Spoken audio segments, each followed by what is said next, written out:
तो बॉर्डर 2 का टीजर आ गया है और आते ही इंटरनेट पर मानो एक जंग सी छिड़ गई है। सोशल मीडिया दो हिस्सों में बंट गया है। एक तरफ वो लोग हैं जो इसे एक जबरदस्त वापसी कह रहे हैं, तो दूसरी तरफ वो जिन्हें ये एक क्लासिक की विरासत को सिर्फ भुनाने की कोशिश लग रही है। तो चलिए आज इसी पूरी बहस को जरा बारीकी से समझते हैं। पूरे 28 साल, सोचिए जरा, 28 लंबे सालों के बाद बॉलीवुड की सबसे यादगार वॉर फिल्मों में से एक का सीक्वल आ रहा है। उम्मीदें तो आसमान पर थीं, लेकिन टीजर ने उम्मीदों के साथ साथ एक बहुत बड़ी बहस भी खड़ी कर दी है। और यहीं से ना कहानी में असली टकराव शुरू होता है। एक तरफ है 1997 की बॉर्डर, जो आज भी एक कल्ट क्लासिक है, लोगों के दिलों में बसी हुई है, और दूसरी तरफ है बॉर्डर 2, जिसके पहले ही लुक ने देखने वालों को दो खेमों में बांट दिया है। तो आज हम किन किन बातों पर गौर करने वाले हैं? सबसे पहले ये 28 साल के इंतजार का मतलब क्या है। फिर बात करेंगे सनी देओल फैक्टर की, मतलब क्या वो अकेले इस फिल्म को खींच सकते हैं, और ये जो नई कास्ट है उस पर इतने सवाल क्यों उठ रहे हैं। साथ ही हम विजुअल्स पर हो रही आलोचना को भी देखेंगे और समझेंगे कि क्या ये फिल्म क्रिटिक्स की राय से परे एक बड़ी हिट होने के लिए बनी है। तो चलिए सबसे पहले ये समझते हैं कि आखिर बॉर्डर इतनी खास क्यों है। देखिए, 1997 की बॉर्डर सिर्फ एक वॉर फिल्म नहीं थी। उसने हमें सैनिकों की पर्सनल जिंदगी, उनके इमोशंस को दिखाया। उसने देशभक्ति को एक नई, बहुत ही इमोशनल परिभाषा दी। और यही वजह है कि इसके सीक्वल से उम्मीदें सिर्फ एक्शन की नहीं हैं, बल्कि उसी गहरे जुड़ाव की हैं। तो ये सफ़र शुरू होता है 1997 से, फिर आया 2023 और गदर 2 ने बॉक्स ऑफिस पर ऐसा धमाका किया कि मेकर्स को समझ आ गया कि नॉस्टैल्जिया का फॉर्मूला आज भी हिट है। और बस इसी माहौल में विजय दिवस के दिन बॉर्डर 2 का ऐलान हो गया। रिलीज डेट भी चुनकर रखी गई है, 2026 का रिपब्लिक डे वीकेंड। अब आते हैं टीजर पर। टीजर को लेकर भले ही लोग कितना भी बटे हुए हों, लेकिन एक चीज है जिस पर सब के सब सहमत हैं, और वो है सनी देओल की दमदार वापसी।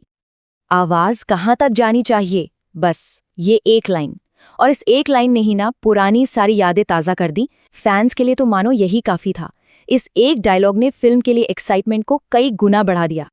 एक रिव्यू में तो किसी ने बहुत सही लिखा कि उनकी शक्ल की ज़रूरत भी नहीं है, सिर्फ उनकी आवाज़ ही काफ़ी है पुराने बॉर्डर की याद दिलाने के लिए। और ये बात बिल्कुल सच है। ये दिखाता है कि सनी देओल का होना इस फिल्म के लिए कितना ज़रूरी है। तो सनी देओल वाला पार्ट तो सबको पसंद आया, लेकिन अब बात करते हैं उस चीज की जिस पर सबसे ज्यादा बवाल मचा हुआ है, और वो है फिल्म की नई स्टार कास्ट। यहाँ बात हो रही है वरुण धवन, आहान शेट्टी और दिलजीत दोसांझ की। ज्यादातर लोगों का मानना है कि उनमें वो फौजी वाली बात, वो कॉन्फिडेंस, वो जो एक दृढ़ता होती है ना, वो मिसिंग है। क्रिटिक्स का कहना है कि ऐसा लग रहा है मानो वो बस टीजर में एक स्टाइलिश एंट्री मार रहे हैं, किरदार को जी नहीं रहे हैं। और ये आलोचना कितनी तीखी है, इसका अंदाजा सूरज कुमार के इस कमेंट से लगाइए। वो लिखते हैं कि इन एक्टर्स को देखकर ऐसा लगता है जैसे वो जंग लड़ने नहीं जा रहे, बल्कि बालकनी से गिरे किसी पेटीकोट को पकड़ने जा रहे हैं। अब ये सुनने में मजाकिया लग सकता है, लेकिन ये कमेंट बहुत तीखा है और ये साफ दिखाता है कि लोगों को इनकी परफॉर्मेंस क्यों कमजोर लगी। खैर, कास्टिंग तो एक मुद्दा है ही। अब चलते हैं दूसरे बड़े विवाद की तरफ, और वो है फिल्म के विजुअल इफेक्ट्स, मतलब इसका CGI और प्रोडक्शन क्वालिटी। यहाँ पर फर्क एकदम साफ दिखता है। सोचिए, 1997 की बॉर्डर में असली टैंक थे, प्रैक्टिकल इफेक्ट्स थे, सब कुछ कितना रियल लगता था। और अब बॉर्डर 2 के टीजर को देखिए। लोगों का कहना है कि इसमें CGI इतना ज्यादा है, ग्रीन स्क्रीन इतनी साफ नजर आ रही है कि सब कुछ प्लास्टिक और बनावटी सा लग रहा है। और सबसे अजीब बात तो यही है, जैसा कि एक क्रिटिक ने लिखा भी है, कि 28 साल बाद, इतनी टेक्नोलॉजी आगे बढ़ने के बाद हम एक ऐसी फिल्म बना रहे हैं जो विजुअली पुरानी वाली से भी बदतर लग रही है। सोचने वाली बात है ना? तो सवाल उठता है कि जब इतनी आलोचना हो रही है कास्ट को लेके, विजुअल्स को लेके, तो फिर ये फिल्म बन क्यों रही है? चलिए इसके पीछे का बिजनेस एंगल समझते हैं। वही सबसे बड़ा सवाल कि आखिर अब क्यों 28 साल बाद इस फिल्म की क्या जरूरत पड़ गई? क्या ये सिर्फ पैसा कमाने के लिए है?